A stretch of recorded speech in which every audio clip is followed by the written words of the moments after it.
Okay, what a special episode. I have to tell you, I'm so thrilled.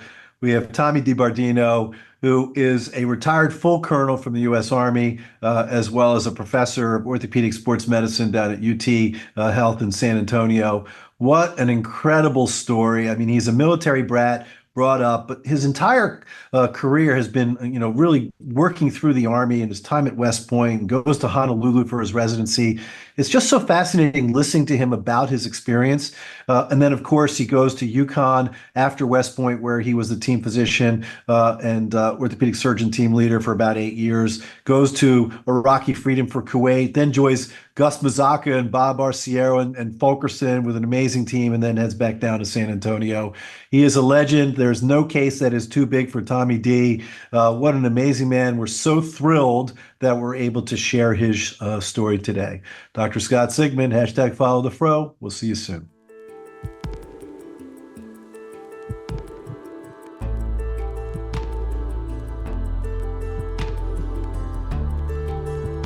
From medical media, this is The Ortho Show.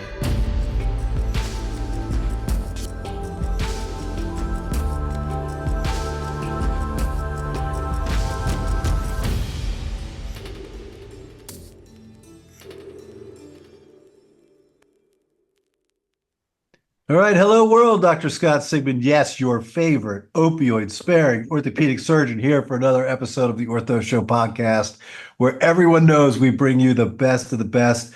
I am super excited. We got Tommy DeBerardino in the house, straight out of San Antonio. He's a professor of orthopedic surgery at UT Health at San Antonio, Texas. He is a retired full bird colonel from the U.S. Army. Tommy, what a pleasure it is to have you on the show, brother. God, it's great seeing you here. It's great end of the year. It's a great time to roll up the year and just sit down and have a good chat with you. I've been looking forward to this for years. We're so excited to have you on. You're absolutely one of my favorites on the podium. Always a pleasure to see you and all the amazing work that you do. So listen, we always start at the beginning, right?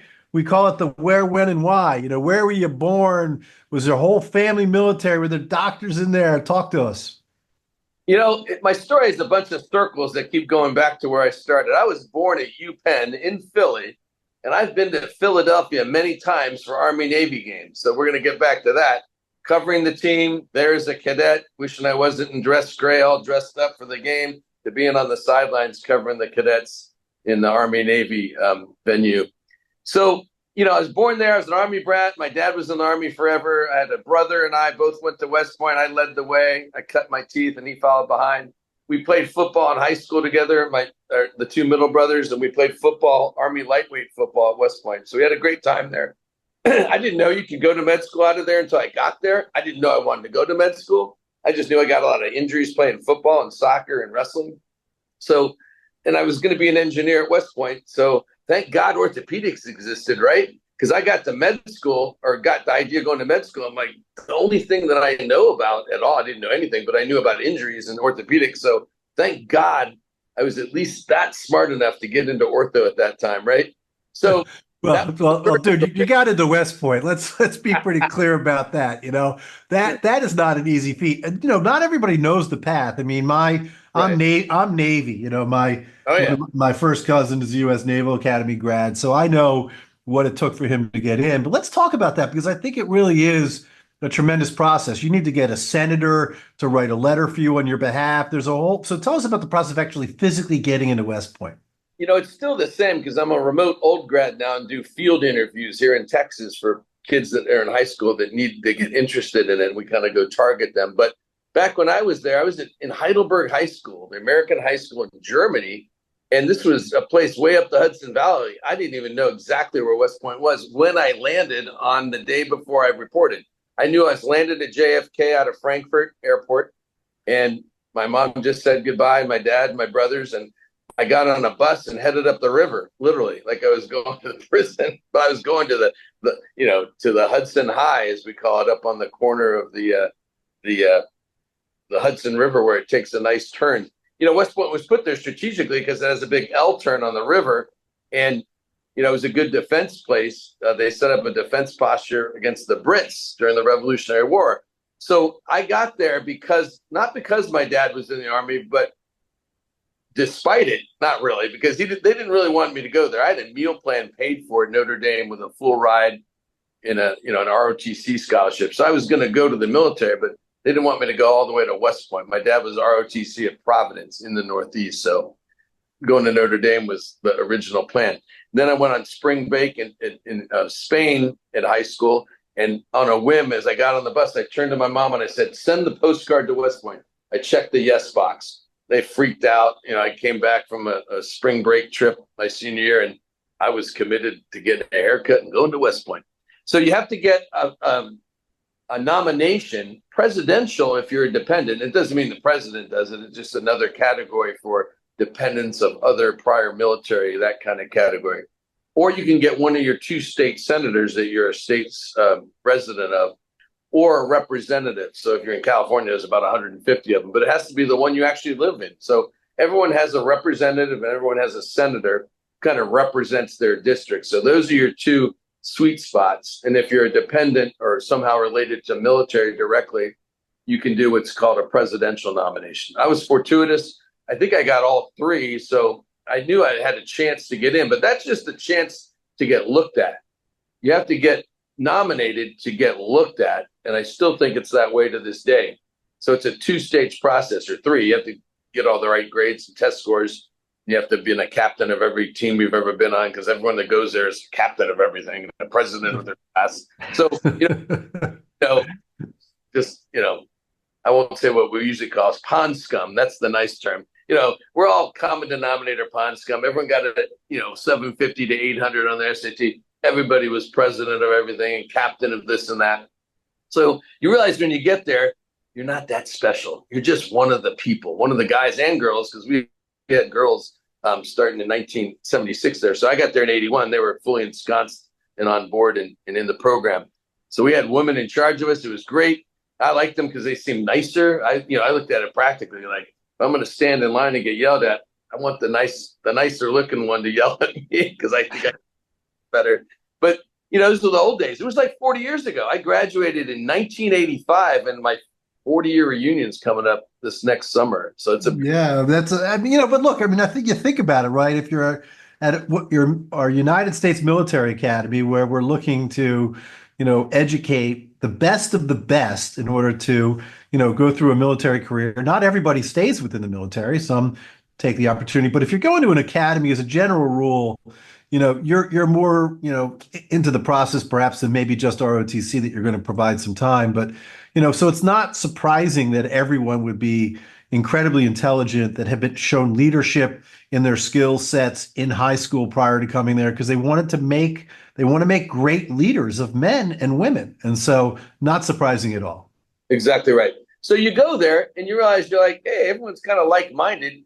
And you survive because everybody's treated the same. There's no special cast of characters. You're all plebes. But it's hard, man, because they're not going easy on you in your engineering classes. You're taking really hard-ass classes, but then you got to memorize all that military stuff, right? Yep, the book, every little thing on your uniform, and how you salute, and how you stand, and how you walk, and the history of the academy, and you got to memorize all that stuff. All true. My wife says when we first met, I used to say stuff in my sleep, like the alma mater. I'd sing the song to my kids. That was like the best thing to put them asleep. I don't know why, but it's like things that just pop into your mind because you had to say them 1,000 times as a cadet. Yeah, my cousin would say he'd go into the bathroom stall and he would sit in there and cry and try and memorize as much of that stuff at like 2 a.m, so he could get up and, do what you got to do the next day. But there is something about the camaraderie, and like there's not pleasure, but there's less pain in the collegiality of it, the team effort of it. Like you're always pulling up the slowest person on, in the middle of the week, Wednesday, when you're out there training in the summer when everyone else is having fun. You're like digging a ditch and learning how to shoot a cannon at, Fort Knox or something crazy. And you realize, like, I could be doing something else, but this is kind of fun. They're feeding me. I have a place to sleep. I'm actually getting paid a little stipend. But, when you looked at it on total, as long as you were able and the type of person that could look downstream and see the light at the end of the tunnel, you could survive there. But if you I always tell cadets, if you don't say I have to be there, maybe you don't want to go. It's one of those places where, despite all odds, you say, I'm going to finish this at all costs because I know I can do it if others have. And it's that kind of mentality that makes you kind of not skate through, but get through with all your limbs and your sanity, I think.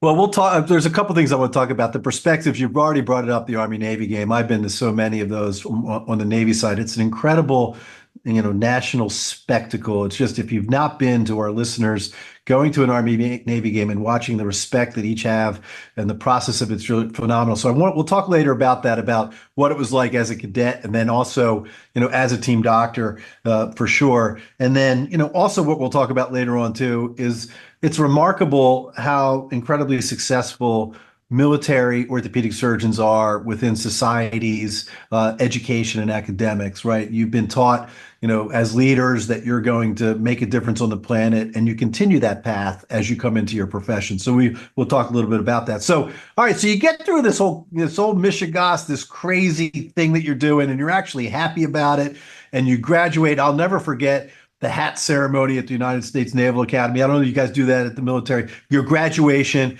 and the hats get thrown up into the air, and literally, hundreds of hats are flying it up. Everybody's running around trying to grab a hat. It's like one of the coolest things ever. It's still the same. And when we lived there, when I was faculty, it was so cool to see it from the other perspective. My kids were in the crowd when the seniors that we were sponsoring were graduating, and all the kids I'd helped fix and get through from an orthopedic standpoint. So when my kids were little, they were on their big wheels and tricycles at graduation day, and they were waiting there to catch the hat that had like a $10 bill in it, because you never back. The goal was to throw it as high and far as you could. It was gone. It wasn't the hat. It was the hat. But still, as kids, we all ran around and wanted to grab it. We thought it was like the coolest thing ever, for sure. That was great. It was great.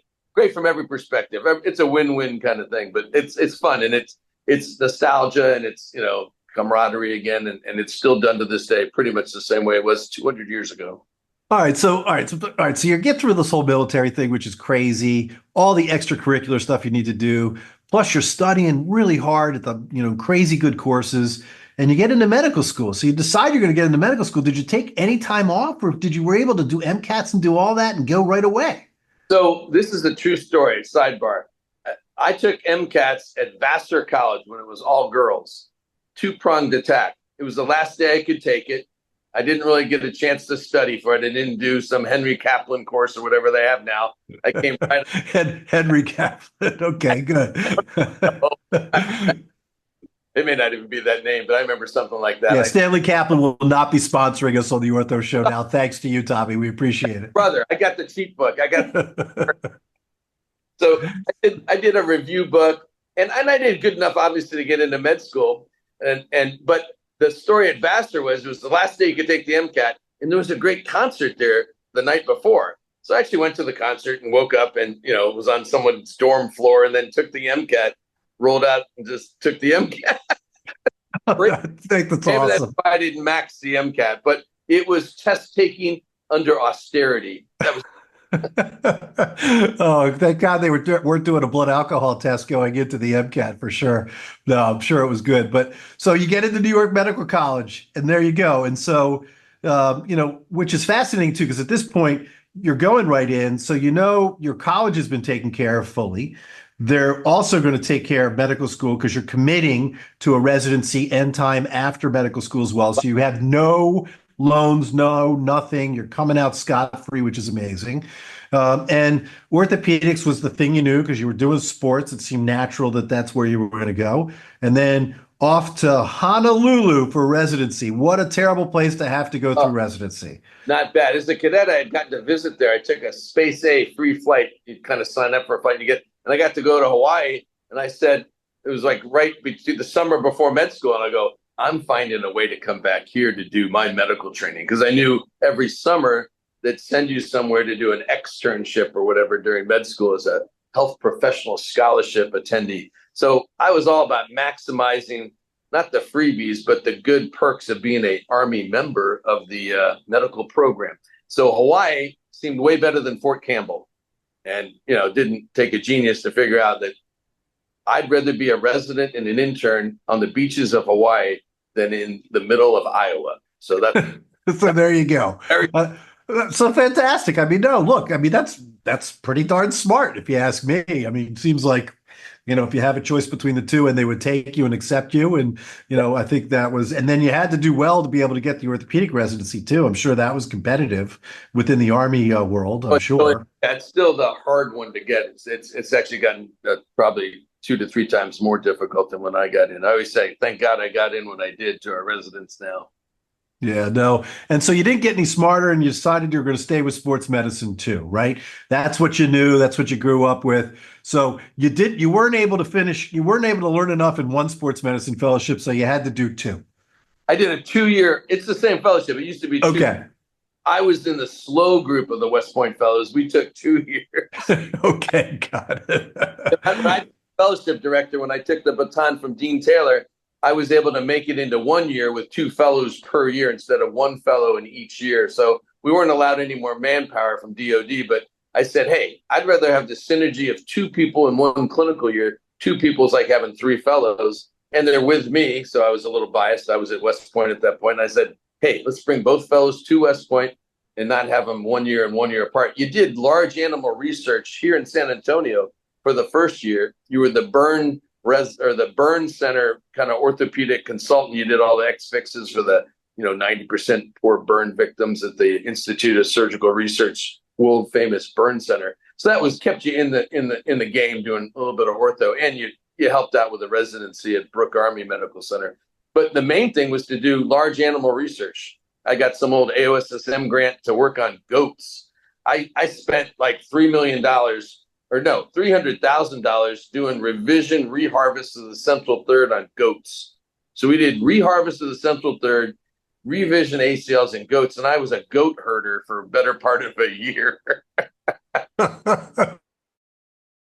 We could go into the whole goat thing, but we don't have enough time to spend just on the goats. But I do love the fact we're going to put that in your tagline now, goat herder as well. All the things that Tommy DeBerardino's done. We're very electronic and up to date, but we were chasing goats. Yeah, you were literally chasing goats. I love it. So, but you get the opportunity to head back to West Point and talk about goats, work with Bob Arciero, right? I mean, what an incredible opportunity for the two of you to work together. And he lets you take over the fellowship, and then you become team physician for the cadets as well. What an incredible honor it must have been for you to sort of come full circle. It was a fantastic opportunity. I got to learn there. We bring people in like a flight plan, and I was like third man in the whole kind of. Dean actually took it over from Bob, and then I came in and I had 3 years to be kind of get ready for it. Dean retired. Bob already was at UConn, and as I got there in 2001, he had just left in the prior year. But Dean took it over. We brought Brad Nelson up behind me to help make out the team. Joe Tenuta was there, and a couple other great guys. It was awesome. John Yahorchek, who had been one of the fellows early on, was there. Kurt Allitz, Olympian West Pointer in track, was amazing. So we had a great group, very collegial group. We had subspecialists. Most of us were sports, but like Kurt Allitz was foot and ankle, actually. So taking it over when Dean retired and went off to Minnesota, then quickly ricocheted to Duke, where he still is now. I think he's retiring, actually, as the president of the AOSSM now, too. It was a great opportunity, but you knew you were ready for it because the team ahead of you got you ready for it. You didn't just show up and take over. It was too big a deal, honestly. So we're always grooming, 2 people out, trying to get them there to, get them there first, get them used to it, get them ready to take over in that amazing leadership role that they provide there. I love it. So I want to get to the Army Navy game, but Beth, before I forget, Pat Beyer from MEOC is absolutely going to be sponsoring this episode because he is a retired captain of the U.S. Army, and I owe him 2 years bets so far on the Army Navy game. For the last 2 years, Army's won, so I owe money. So Pat, you got to be sponsoring this episode because you got to say, "Go Army" right now, brother. I love it. Go Army. So Go Army. Every time there's any alma mater sung, even if it's somebody else's, like cover UTSA now, but at the end of it, we can say, go Army, beat Navy. It's just kind of ingrained in our. It's just how it comes. So give us a quick perspective of what it's like being at the Army Navy game, because it's just an incredible spectacle of our country, and it's just such an amazing moment. So I've got to see it from the stands, standing up the whole game as a cadet, a little bit drunk out of my head, cheering on the team. And I've got to see it as a doctor. So it's kind of a cool perspective to really look back and see it from all major different vantage points, from a box with my kids when they were young, when I wasn't actually on the sidelines. Maybe Dean and Bob were covering it, but I was there, but just with the fam up and, watching it. But being it on the field with the team, I mean, we've all covered lots of games and lots of teams, but God, when you're at that Army-Navy game, it just feels like your life is flashing before your eyes. It's so important at different levels and perspectives for the players, the coaches, the alumni, from both sides. A lot of handshaking and hugging going on. We meet and greet that whole week, Army-Navy week. There's events going on in Philly or wherever the game is. It's usually in Philly, obviously. It's been off-site every fourth or fifth year, I guess, for a couple decades now. But such a grand week of really reminiscing and getting back in touch with old friends and alumni and just people that you knew in the military. Because, I mean, that's the focal point. That's the epitome of the week, and that's the focus of it. But it really is so much more than the game. And I tell people when they go to a game just at West Point on, in the Hudson Valley at Mikey Stadium, it's like, go early, stay late, take it all in. It is not just the game. It's the whole weekend experience of college football at any of the academies, honestly. But when the Army-Navy game meets, it's kind of the titan of the three. It's because it's got the legs behind it historically. It is an amazing experience. I'm always bummed when I can't figure out a way to snake a trip there to get there now all the way from San Antonio. I might have to figure it out this year because they're looking really good. I got to tell you, Army-Navy football has really, moved up the ladder. I mean, for a little while there, it was kind of boring. It was a run-based offense on both teams. Somebody would win by 2 points, at the end of the game or whatever. But it's more exciting now. They've got some high-end coaches and some more exciting football going on. So, well, yeah, really, really great stuff. We really appreciate your sharing that with us as well. And so, along the way, while you're at now on staff back at the Academy of Iraqi Freedom, in 2003, do you mind sharing your experience about that with the listeners as well? I had just gotten back from the European Traveling Fellowship with AOSSM, and so I was in Europe traveling abroad, and that all happens very quickly. And we moved up there in 2001. We got up there, and then that August, and then that disastrous day that started us all down this chain of the last 2 decades occurred in New York City, the bombing of our World Trade Center and whatnot. And by the time I deployed, it was 2003, actually. I went not early, but, in the game, we were at West Point on faculty. They didn't take us right away. We weren't the 82nd Airborne. Certainly we were faculty at Yeah, an important job back home. You couldn't have been easily replaced. But one or two of us were on the bubble at all times. And when my turn came very quickly in 2003, I deployed with a reserve unit out of Chicago that frankly should have been mothballed, the 801st Combat Support Hospital. And 801st rhymes with worst. So we were the 80 worst combat support. I love them.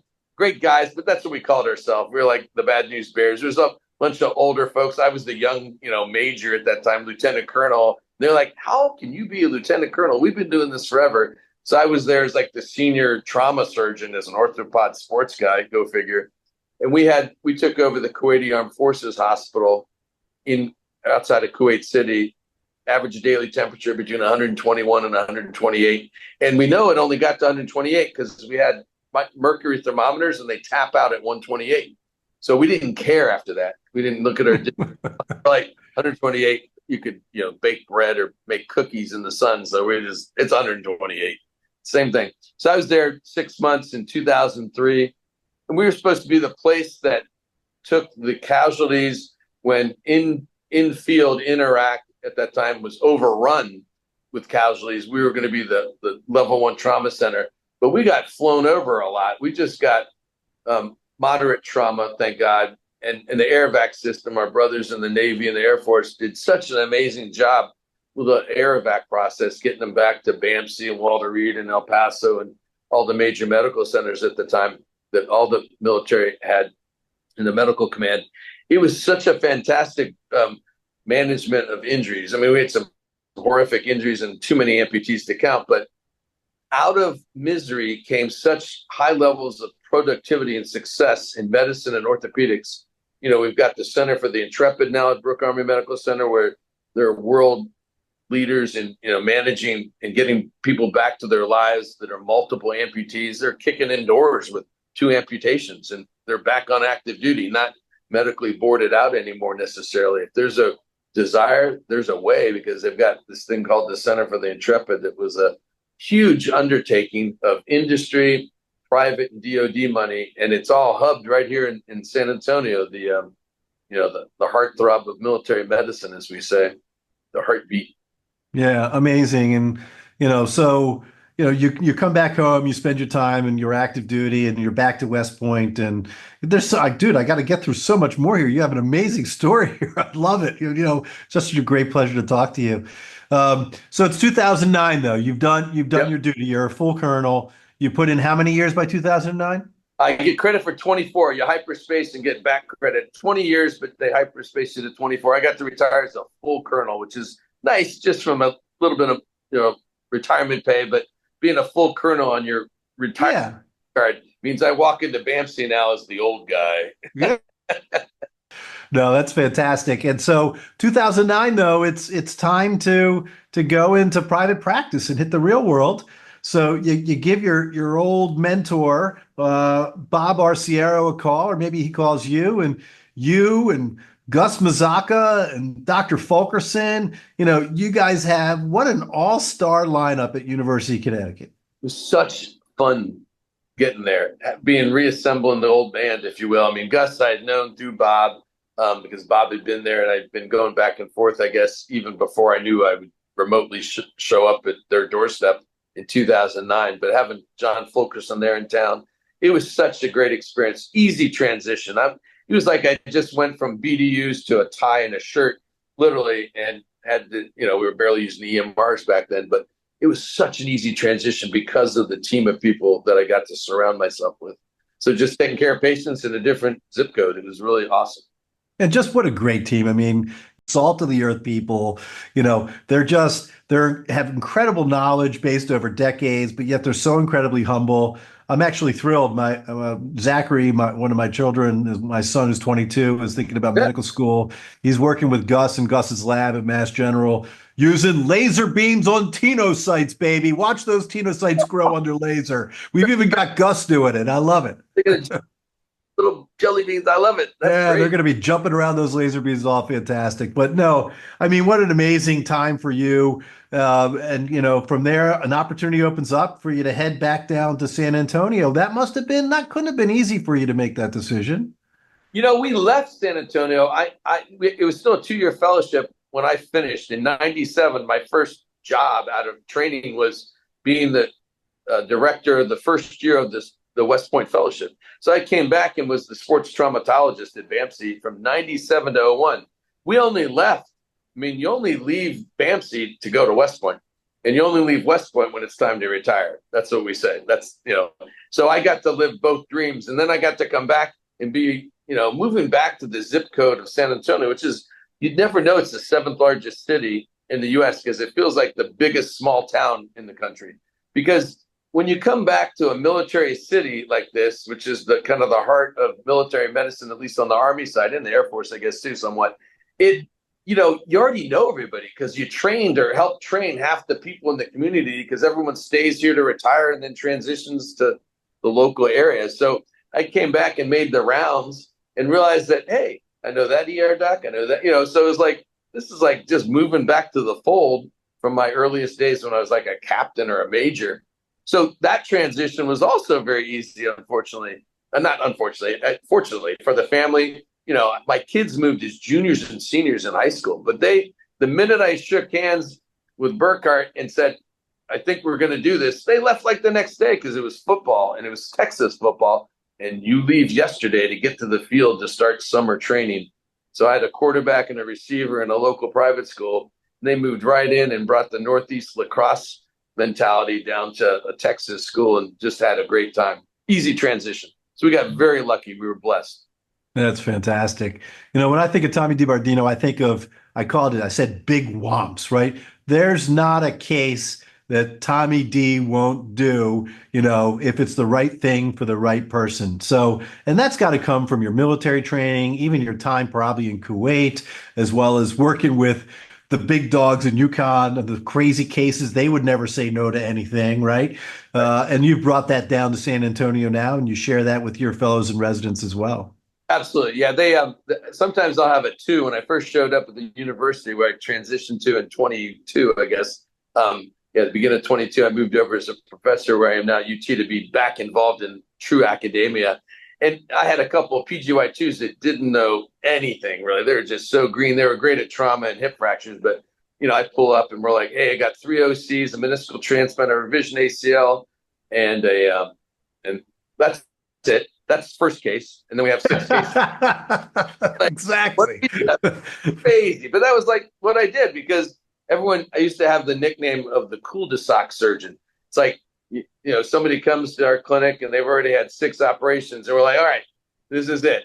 There's nowhere else to go. We're either going to make this work or you're getting a damn total knee. So I was like, ah.